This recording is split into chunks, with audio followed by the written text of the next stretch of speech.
Hey everybody, welcome back to the Utterly Pointless Channel's Siralim Ultimate Playlist. Sorry, I was just saving my chicken burger for later. I miss being able to send up the videos that I want for you guys. I've run into just a little bit of illness, just bronchitis mainly, but it got to be very late at night after I had 1 to 2 hours of sleep throughout the day.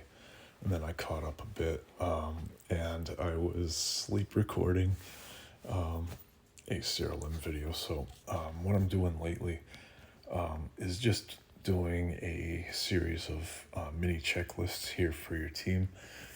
So that way that will get you right down the anointments here. Spoiler alert if you don't want to use them just yet.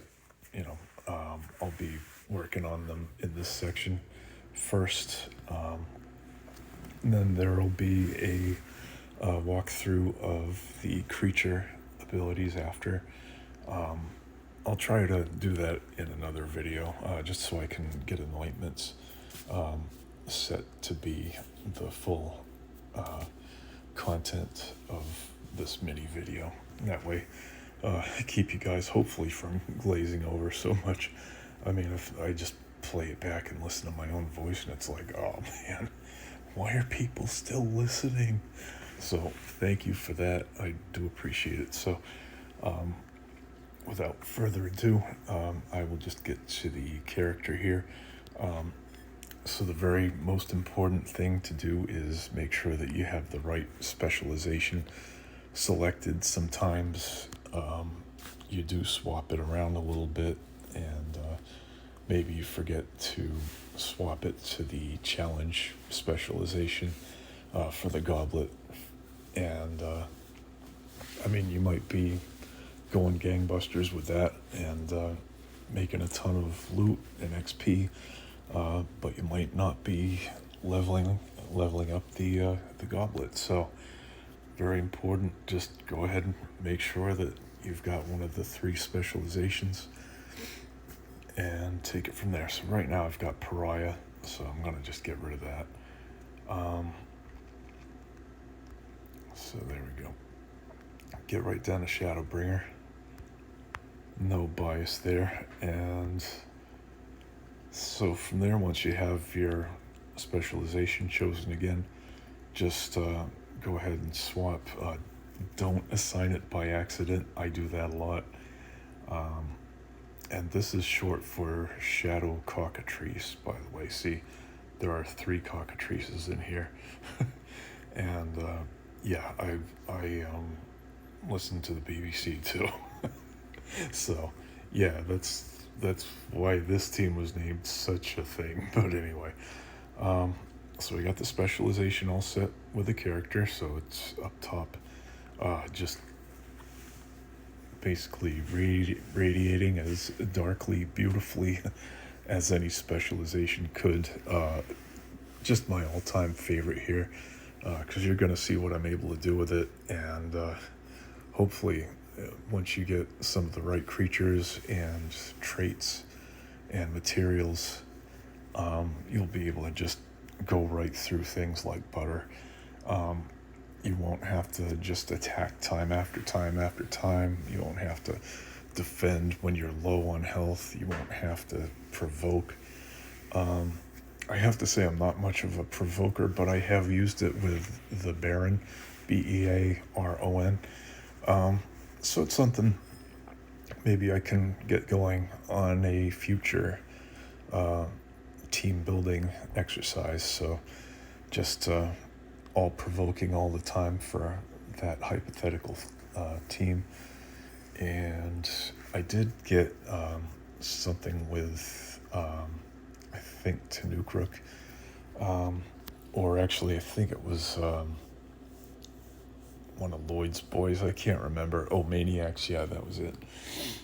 So provoking does have its uses, and by all means give it a try. These guys put some amazing balance and thought into it. I just don't really see that I'm able to destroy things as quickly as I can with trait launcher, which is also funny. I have not had so much fun with any single characteristic or trait or anything similar in any other RPG as I have with trait launcher, because it gives your enemy one trait. So you can have one of the awful, well, they have their purposes. I mean, you can use them pretty cheesily, but the Fae, for example, I mean, if you give a Fae trait to somebody, I mean, if you give Fae traits to everybody on the enemy team, let me just get down to them and I'll show you. I mean, there are some perks with these, but the average enemy team won't be finely, Finely, configured all around a trait that just gets introduced to them. So here are the Fae. So Asclepius Fae basically make all the enemies vulnerable, take more damage, deal less damage.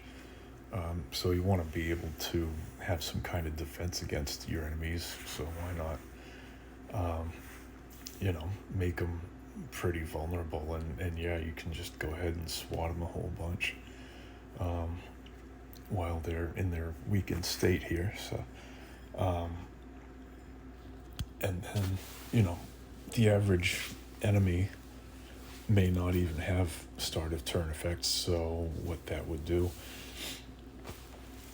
is, in addition to adding one more start of turn effect, it lowers stats other than health.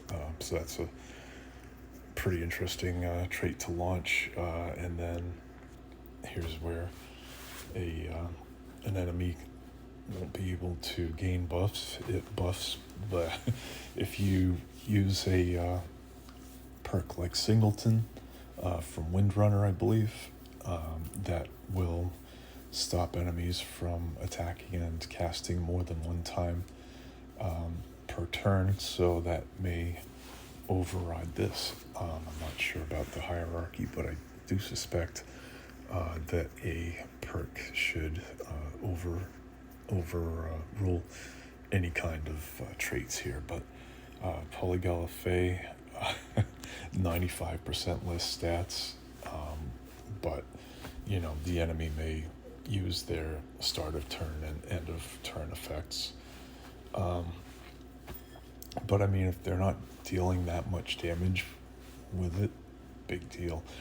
There may be some situational or status start or end of turn effects that may be really nasty to look out for. So do keep an eye out.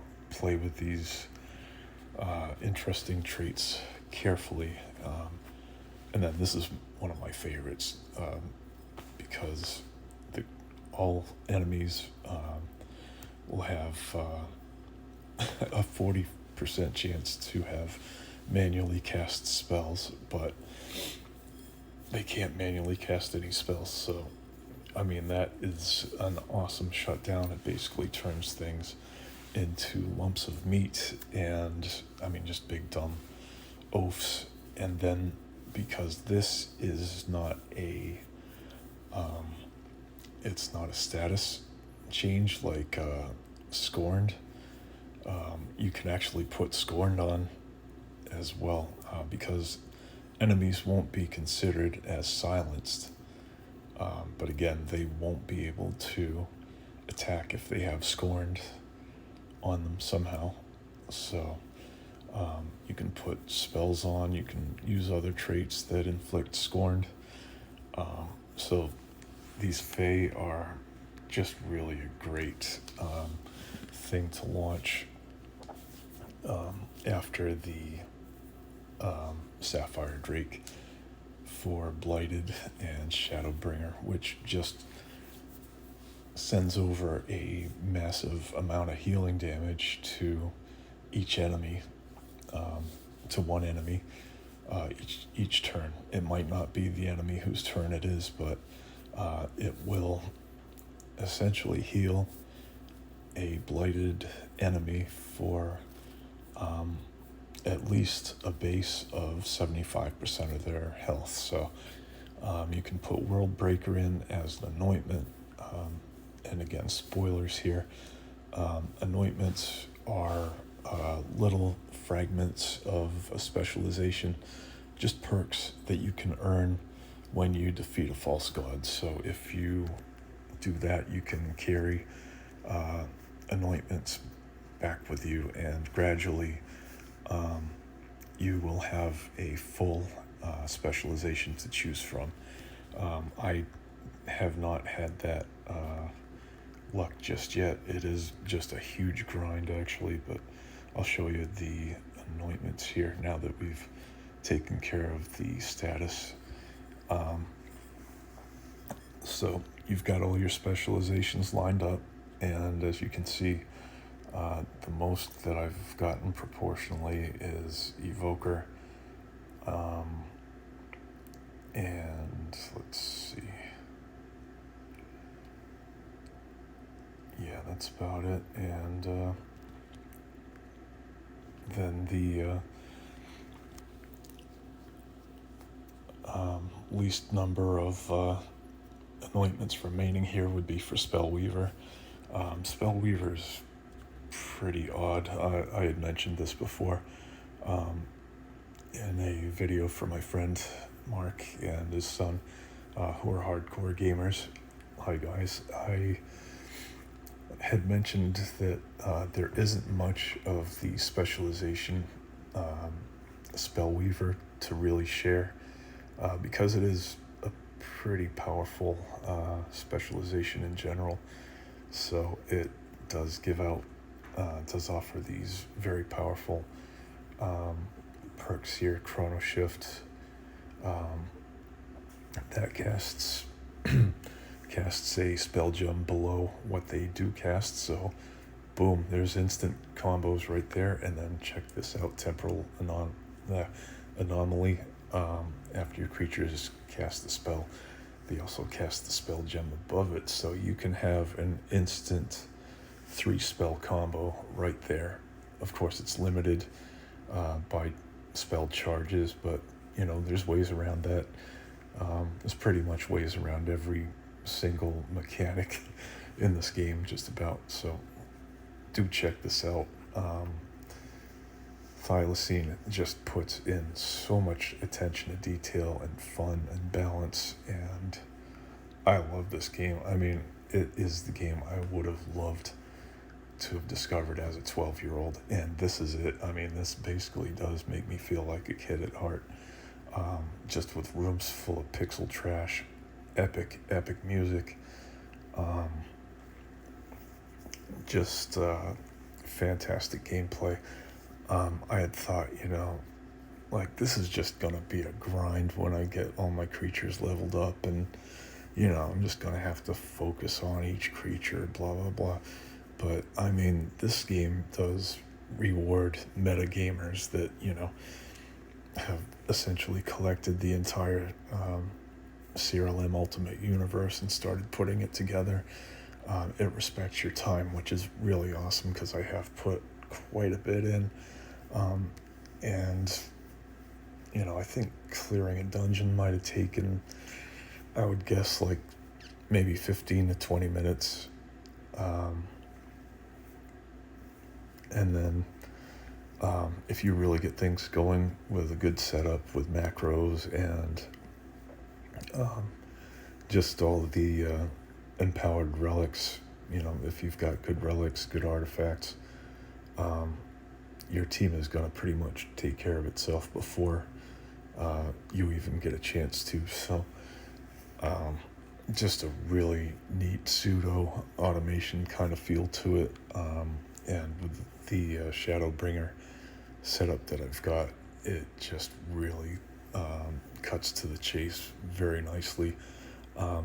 do focus if you can on a specialization that you like. I'm not quite sure about Siege Masters, but there are ways to disable it too. So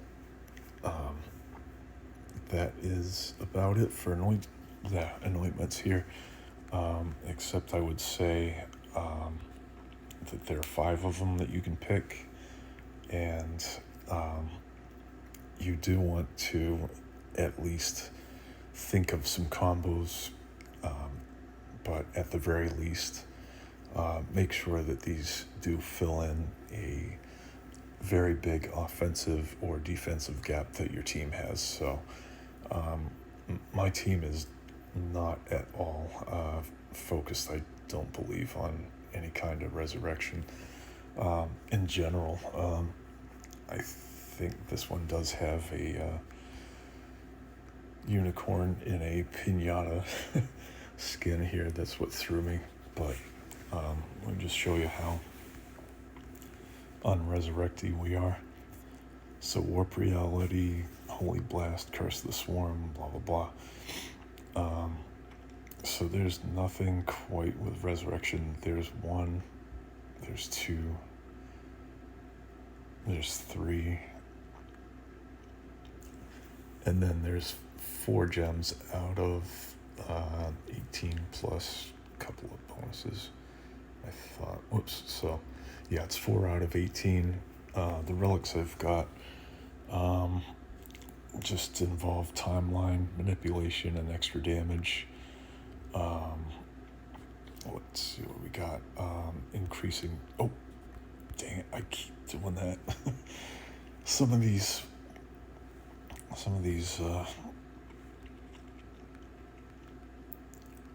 interfaces, they do one thing, like peeking at stats and stuff, or peeking at traits or perks, and then when it comes to unequipping, that option is right next to it. So I do hope that could be maybe addressed by thylacine, because it's the A and the C buttons, and that's the one part of this interface that's just not quite as ergonomic and streamlined as I'd hoped. But anyway, let's see.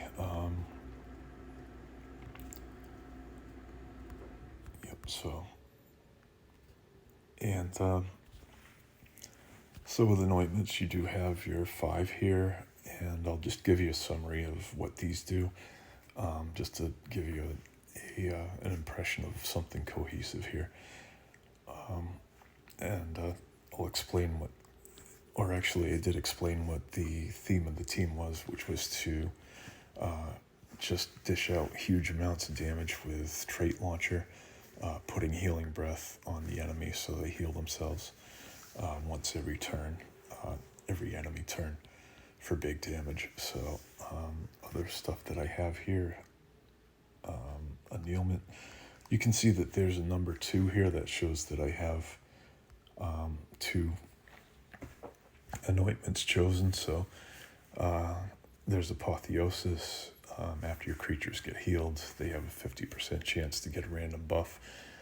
So I have the Sapphire Drake doing this on my side too. So there is also a very sneaky little combo here that I'll show you that just shows how these anointments can be great combos here. But here I have Torn Between Scylla and Charybdis, and this trait essentially gives the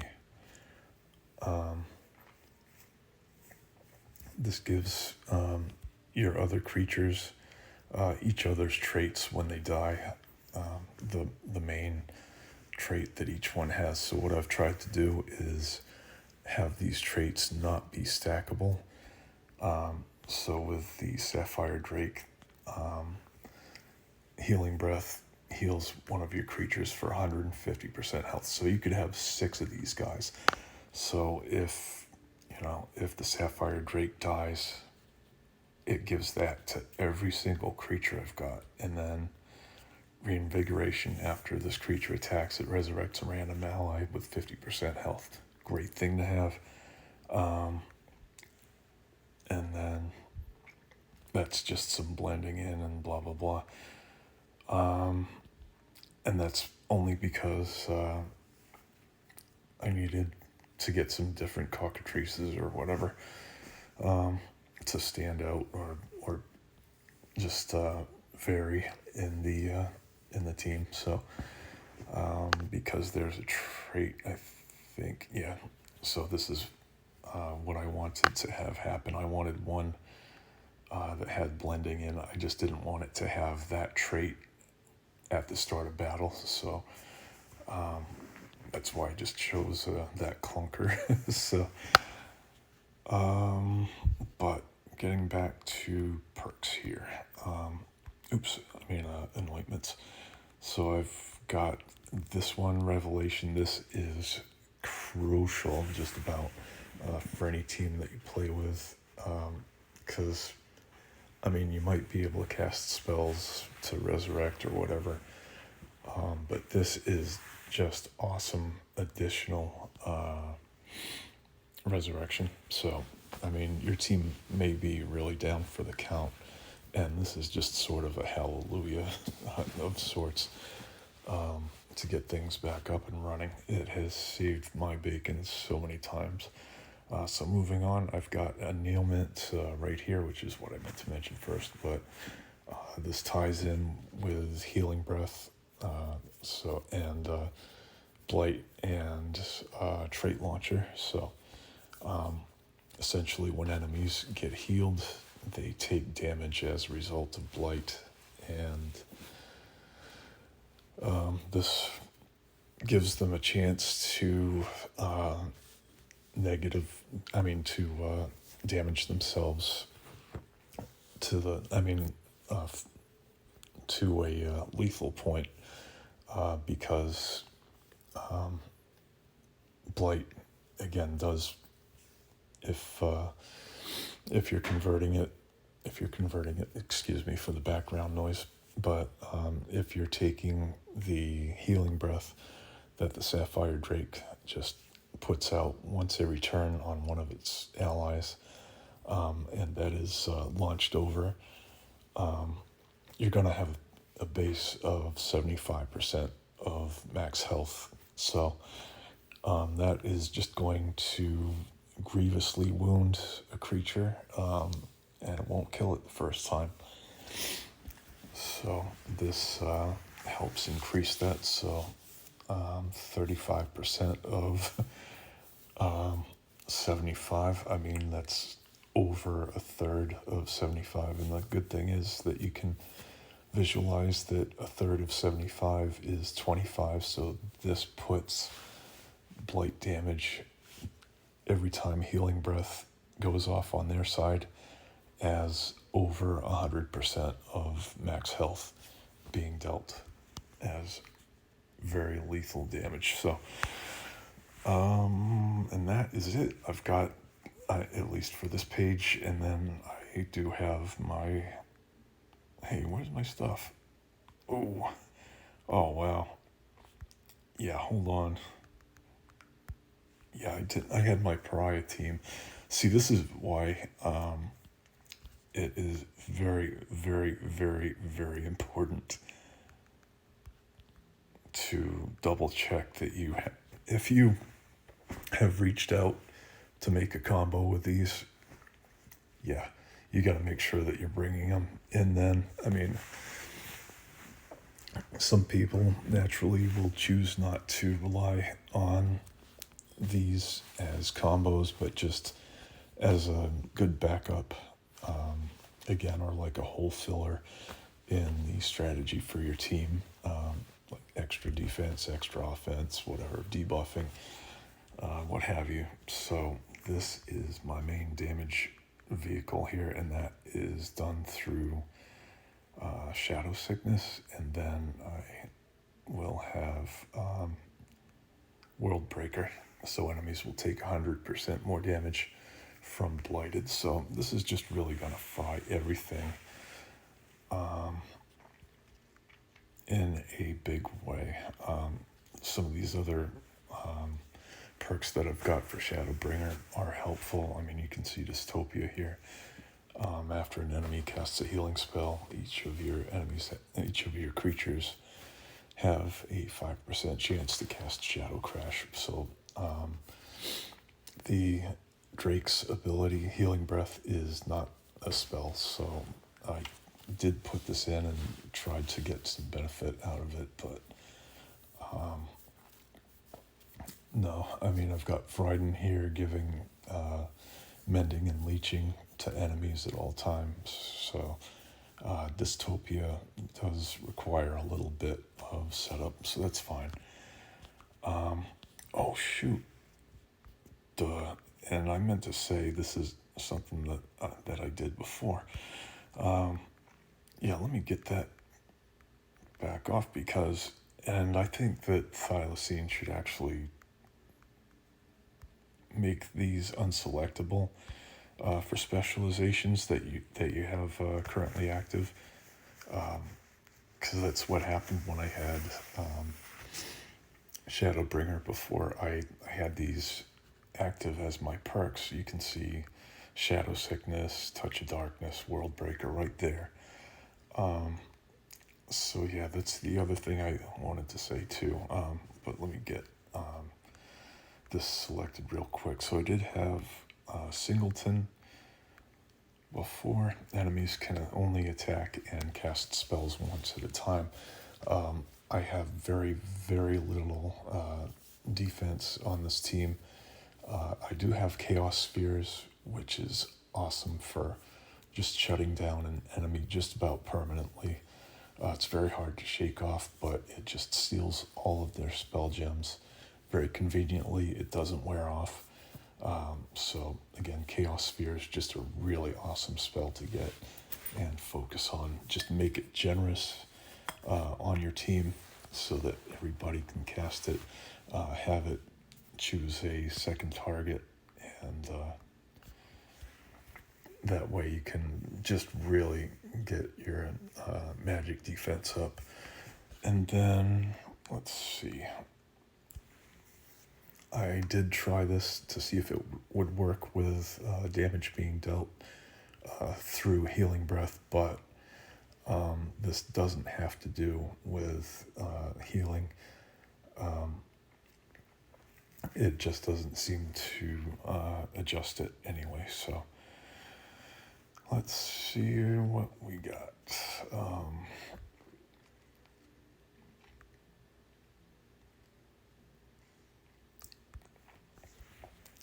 So this is just an example of the final bit of fine-tuning here. So if you have to, just take an honest look at your team and see what you might have been missing. So let's see if I had Revelation still there. Okay. So Stars Align is minion based. We don't have any spells to really deal with that. Transit is nice to have your highest speed creature attack enemies that deal damage to it, but we're going to be dealing massive damage. Trust me on that. Blood Mage, varying levels of offense and defense. So Sanguine Fortitude, less damage equal to 10% of total amount of damage that they took in the current battle. That, I believe, is very handy altogether. Relish in Blood varies your stats according to how much you're missing health-wise. March Toward Death takes your health and turns your missing health into damage. Endless Slaughter attacks and casts one additional time for every 20% health missing. So this isn't really that much to combo into a massive damage build. You want to kind of have colosses and giants and things like that that benefit from health and max health quite a bit. So the one thing I did like a lot was blood-caked blade, dealing additional damage equal to 25% of total damage taken in the current battle. I think with these anointments, I'm going to go with Sanguine Fortitude. I'm just going to let let my team be able to just sit back and after they take some damage, take it no more, and then just let the healing breath finish off the enemy. So that is it for anointments. Just make sure you don't have your team's current perks as anointments that you have equipped. So if you got Shadowbringer, don't equip Shadowbringer perks. It's not going to double them. So and then if you have to, or if you want to, just go through, review your perks for your specialization and see how they might be able to combo a little bit with your team. If there's room in there anywhere in your spell gems, what have you. After a while, it just kind of gets to be set and forget. So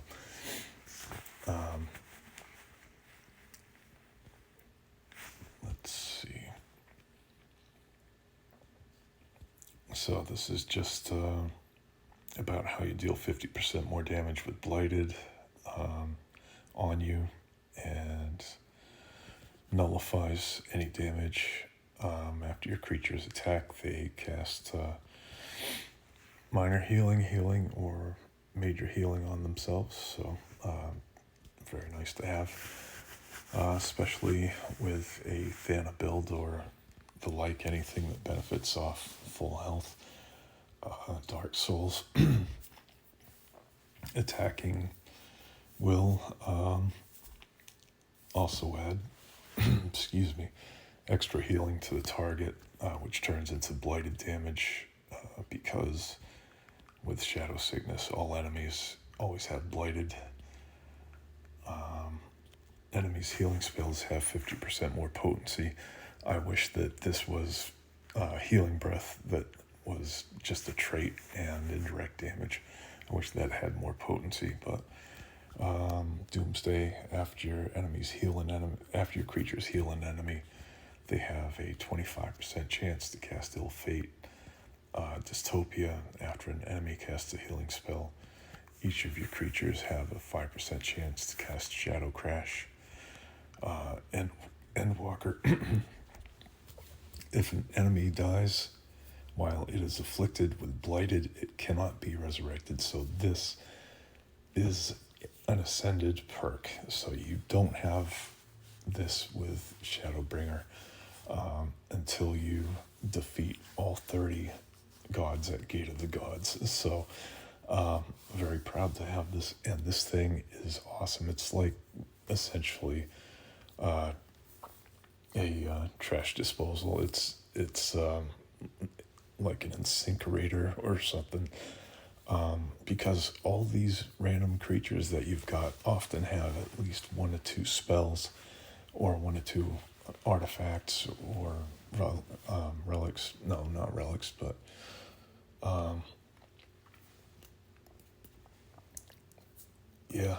or traits rather, involved with resurrection. So this just nullifies your enemy team, and again, with huge amounts of damage coming in, huge improved amounts of damage coming in from Healing Breath, thanks to Shadowbringer. This Endwalker trait is worth its weight in gold. I mean, this will save you so much time. You run into an annoying team that has Ophans or whatever, unicorns and stuff. No, Enemies are always going to have blighted, and if anything dies, that's it. I mean, blighted doesn't even have to deal damage, which is awesome. I mean, you can attack a creature. You'll cast, your healing spells according to the prior traits, prior perks here. You know, that'll be secondary damage, or you can put in poisoned or burning or whatever.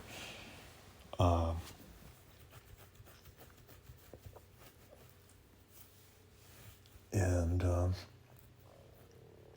you can just land a whole bunch of attacks and achieve lethal damage, and you'll just be able to watch these enemies disappear. And if you do get a big lineup of enemies on the timeline, for example, when you have the Sapphire Drake give its trait out of Healing Breath to everybody, and then the rest of your team isn't fast enough, and you've got 5 or 6 enemies stacked up on the timeline waiting to take their turns.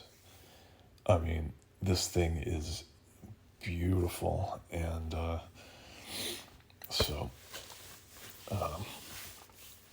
they will all die and not get resurrected. So that'll just clear your whole team a lot of times before the rest of your team even has a chance to react. So what I do is I use Sapphire Drake, cast Dense Fog, put enemies to sleep, and just get right through. A lot of times, again, they'll be taking lethal damage before they can even go ahead and do what they wanted to, especially with this being over a base 100%. They may have super defense that might put them on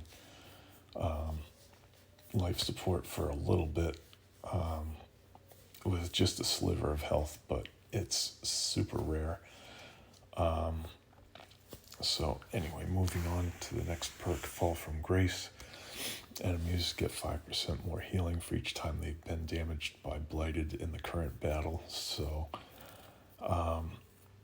every turn, at least, they're going to get 5% more healing. So it's going to be very difficult for these guys to survive past turn 1 or 2, really. Even False Gods and Gods wind up just receiving brutal damage from compounded damage from all these perks. And also I have a 35% indirect damage increase. So let's see. Hero, that kind of adds like an undead sort of feel to your specialization. 50% less benefit from stat boosting effects. Leeches, after an enemy attacks, it gains leeching. I do have Friden also giving leeching to all creatures, so all enemies rather. Phantom Pain, chance to cast minor healing on themselves at start of turn.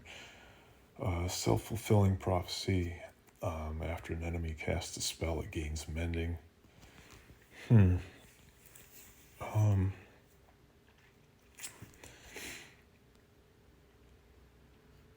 So yeah, I'm kind of taking a look, and this is why I am giving this a full review.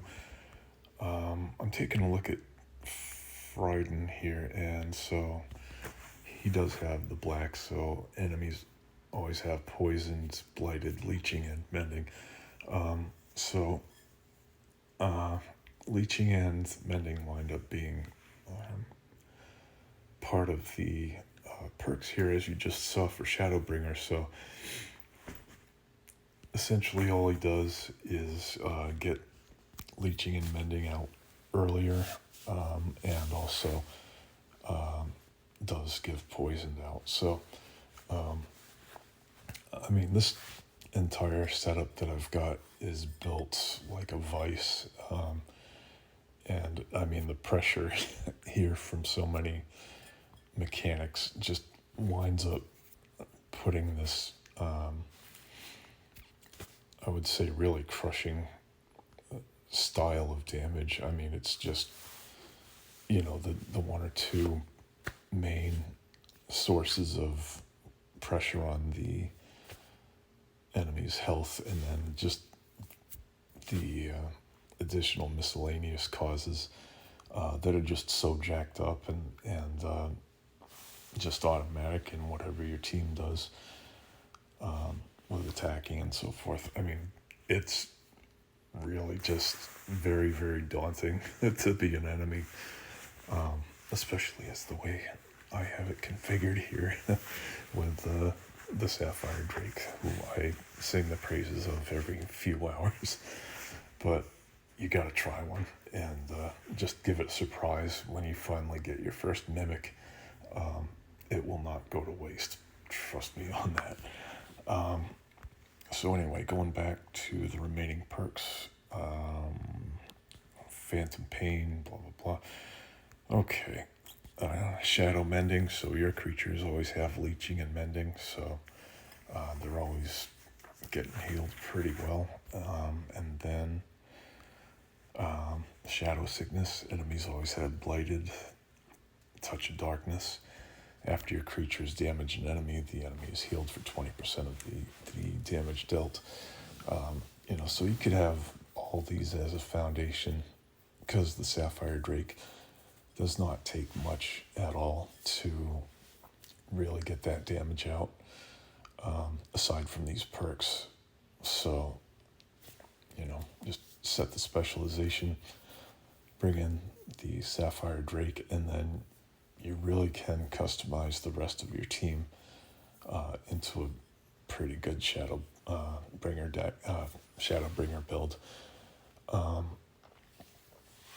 You can put in some goofy side mechanics like dealing damage with extra health, or using maybe bomb, stuff like that. Just little bursts of remaining damage. But seriously, with all the damage that does get dealt, just build whatever you want. Put in a whole bunch of creatures however you want. And just build off these perks too. So just keep that in mind. So that's why, again, I do review perks at the beginning. I can just keep the core of whatever I've built and then put in just a couple of test creatures to see how everything combos. And again, you'll have these perks fresh in your mind, as well as how your anointments are set up too, to interact with these. So it really can't hurt at all to just get a fresh idea of what your specialization does, what its shortcomings are, and what you need to put in later with relics or artifacts, spell gems, creatures, and their traits. So anyway, after Touch of Darkness, we got World Breaker, so enemies take 100% more damage from Blighted. I call it Blight, whatever, but anyway, you know what I'm talking about. I'll say Blighted from here so as not to offend the purists. And that is the review of the character. We got the perks reviewed, got the anointments. Excuse me. So with the anointments reviewed, you can see how the project... Sorry, I'm getting a little tired. Don't mind me. So you can see that you do have space for another project, so you can just go to your prophecies menu here. Gee, what could I do? So you can do a Keyforge or an experiment if you haven't already, but let's see. Keyforge right there. Boom. All right, so yeah, just reviewing your character for starters is no pun intended, after getting key. So there we go. We've gotten the specialization double checked, got the perks reviewed, got the anointments chosen. And again, we got a new project that will save us a little bit of effort in running around, because we'll be filling that in right on the next dungeon run instead of just going off with only two or three of your projects. So the thing is to really be hitting the ground running with a well-configured character to start with, obviously, just with things that can cycle through and be forgotten. So again, the right current specialization for what you want your team to do, because sometimes you may have swapped out the right team and then forgotten that you haven't changed back your spec. The perks review, the anointments review, projects double check, gods in favor we're fine with right now. Mastery just shows what the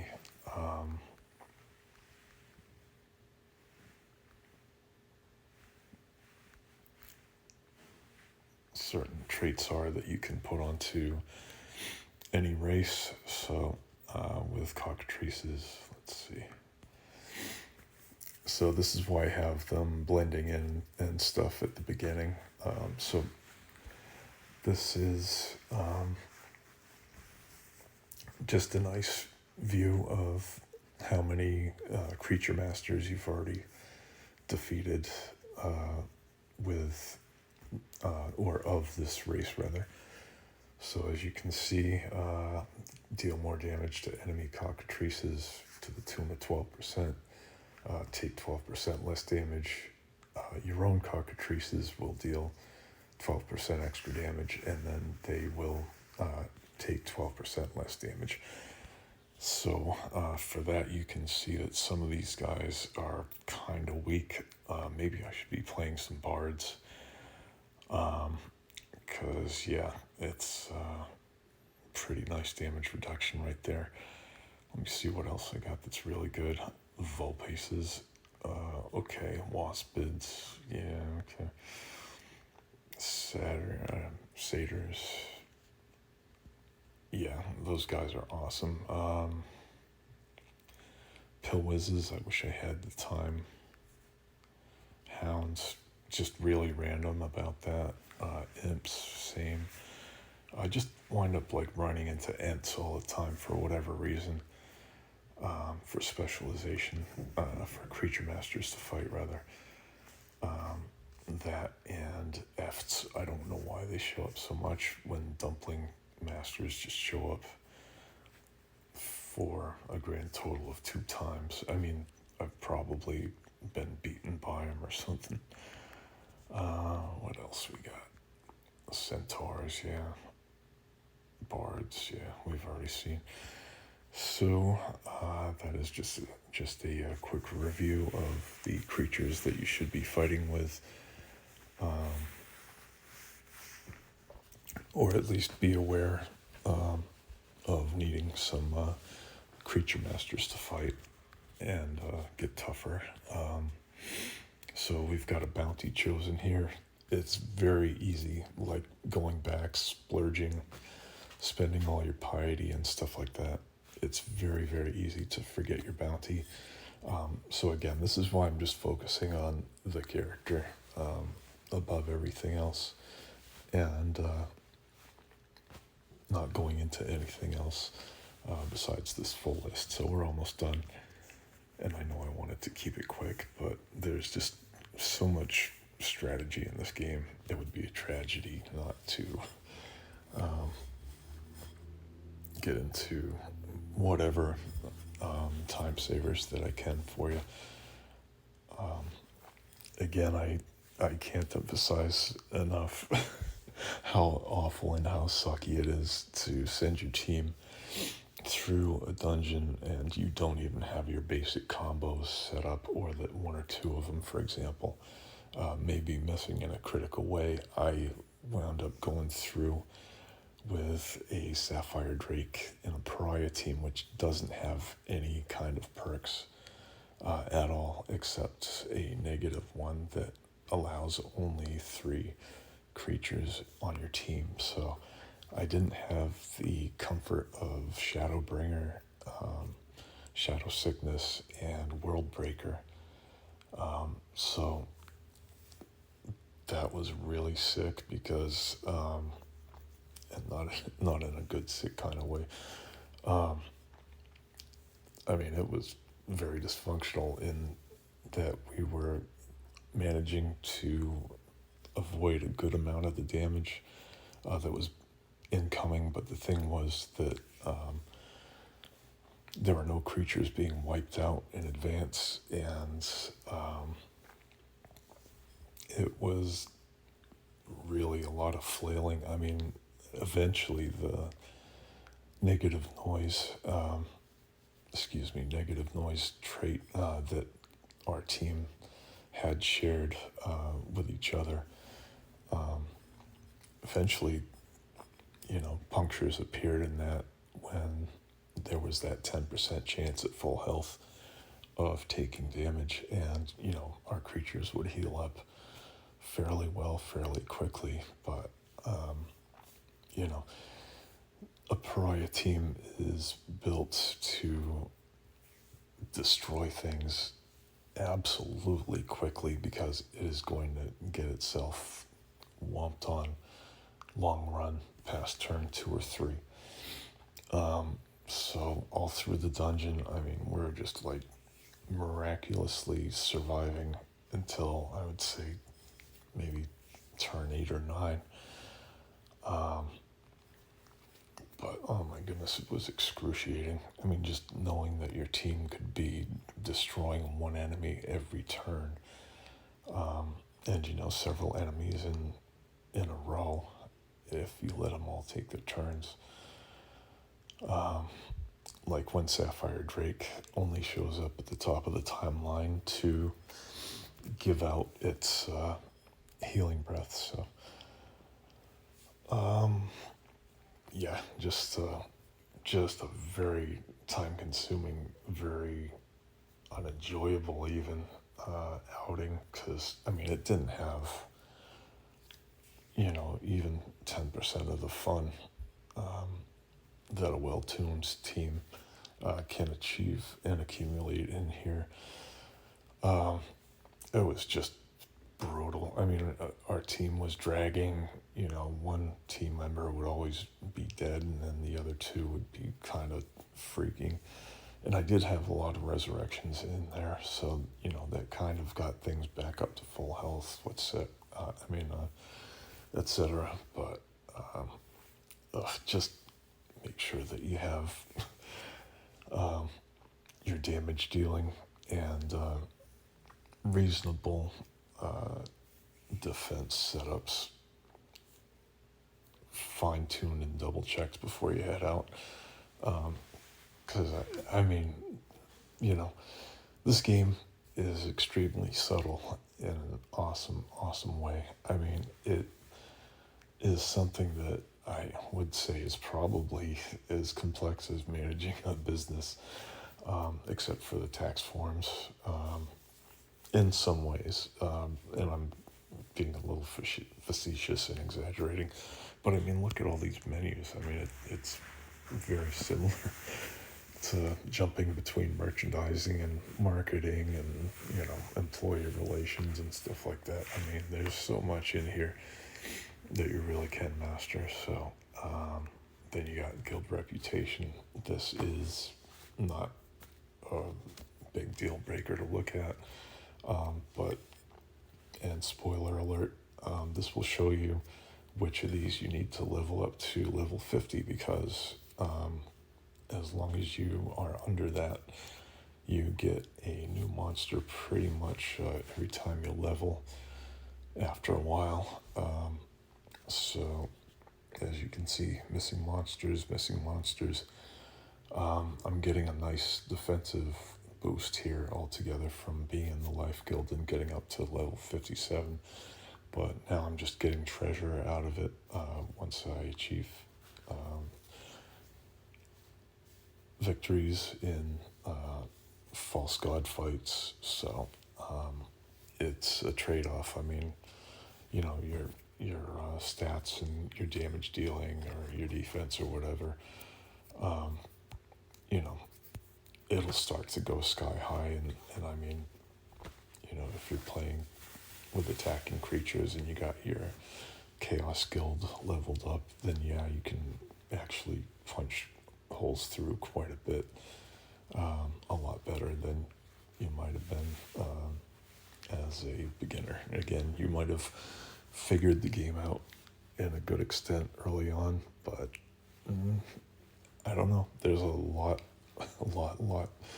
to enjoy and discover in later fights. I'll put it that way. So, as you can see, again, I got 7 levels over here, but I'm still 10 down, 8 down, and 13 down from that pretty awesome level 50 peak level, I would call it, for guilds. So just a good little thing. And as you can see, I mean, all this is still right in the character menu. So just giving yourself a good look in the mirror here, so to speak, can really uncover some good stuff about where you need to improve. My creatures, as you can see, don't attack that well. Minions don't work that well. I am defensive, which is really good because I just deal massive damage as best as I can, and try not to extend things. And then Nature Guild here is just about dodging and a couple of other things, but dodging is tied into clutchers, so they have an awesome little shower of nasty effects that they launch at anything dodging. So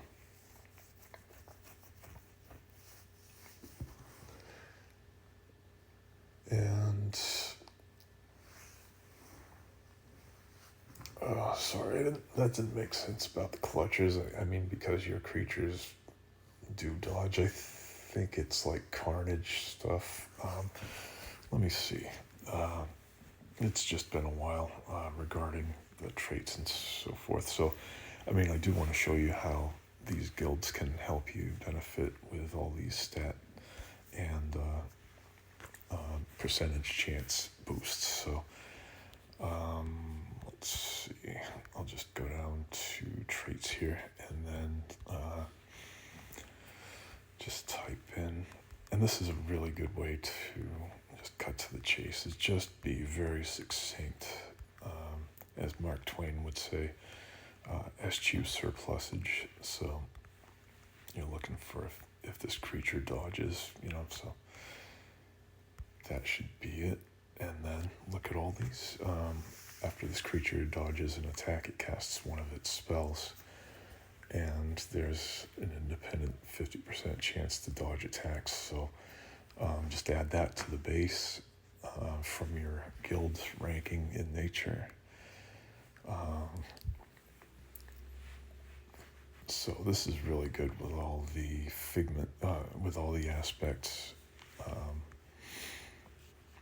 And as you can see, they got materials so that you can just tack on if you feel like doing something dodge related with a normal aspect free team. So again, just searching for creature dod.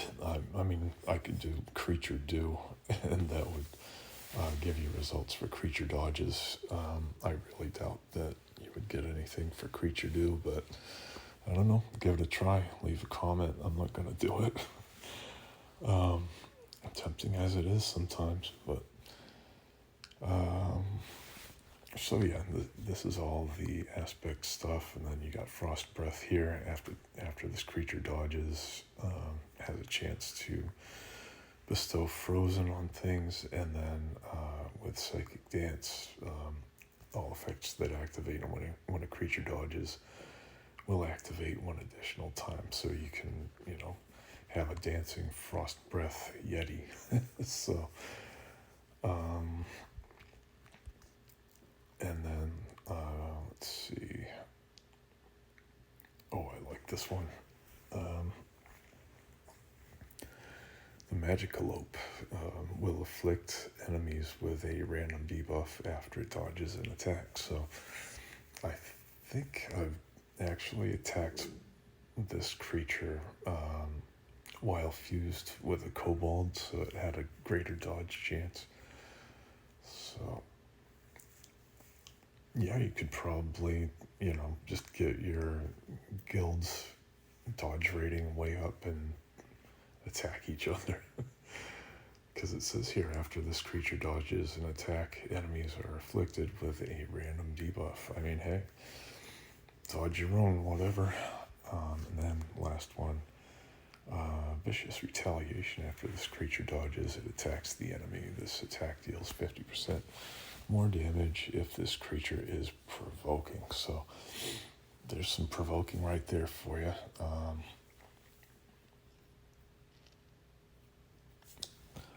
So anyway, this has me wondering a little bit about provoking. I'm kind of rusty on it, but let me just take a look through and see what's left. So there we are, just achievements. I mean, you can try to focus yourself on a little bit more of the action, building up your castle, or, just acquiring certain super rare creatures that you've forgotten about. So, yeah, I got the story completed, and wow, I didn't even know I had a piety bonus, so that's pretty cool. Very nice. Okay, so 61% through, and that is after almost 1,100 hours. So, I mean, part of this is recording for you guys a lot, but, I have put the time in to build up a pretty awesome team. So, that is the entire check through for your character. And, I mean, look at that. We still have the creatures, items, spell gems. I mean, creature spell gems. You got stat sheets. You got personalities, traits, artifacts, relics, spell gems, which was mentioned already, but I don't mess with item sets, so hopefully that offsets what I just said. And then macros. So this is just the best game that I've ever played in my life. I love it to pieces, and I wish my wife would have been able to play it with me. I think she would have had a blast and probably shown me a thing or two with some crazy combos of her own. She was just such an absolute sweetheart, and man, just, yeah, this is the Christmas room that I know you guys have probably seen it before, but I'll be retuning it a little bit. Just some nutcracker soldiers right next to her, some gifts. She loved Christmas so much, so every time Christmas comes up, I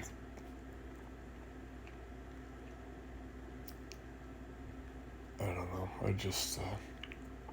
I think of 9 wonderful Christmases that we had together, and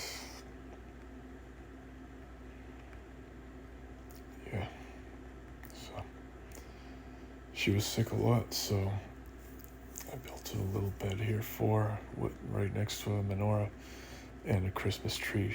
She studied a lot of things, and so I got some snails here and some squash and some bees and a sleeping dumpling right next to her grave, and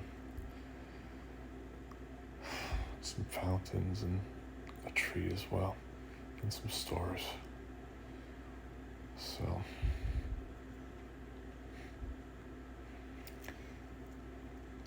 maybe I'll build a new room for her.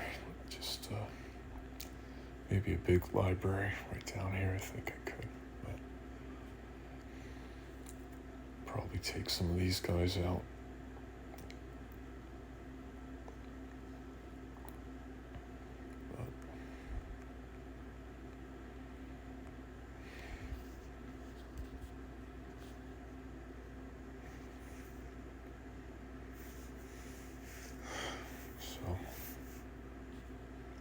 And she did used to say that to me. I'm not just putting words here in her mouth, but it was one of her favorite things to say. So I dedicate this video to her. She's just the absolute sweetest person you'd ever want to meet. So anyway, I've gone on long enough for a single category to check through. Just double check. It's 83% full. So I'm not going to be able to clear a dungeon and do much. So I'm going to save. Good night, guys. Thank you always for watching as best you can. I know I go on at times, but I try to make sure I've got a clear running train of thought 99.99% of the time. So closing this down. Sleep well. Work well, whatever you're doing well, all across the world. Thank you so much, people. And if you have a wife or a girlfriend, just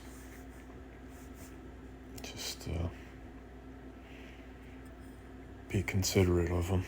I just ask that. Just care for them and love them and show you're there in life with them side by side and not squabbling with them. It's easy to just get stressed out, but true love is rewarding too.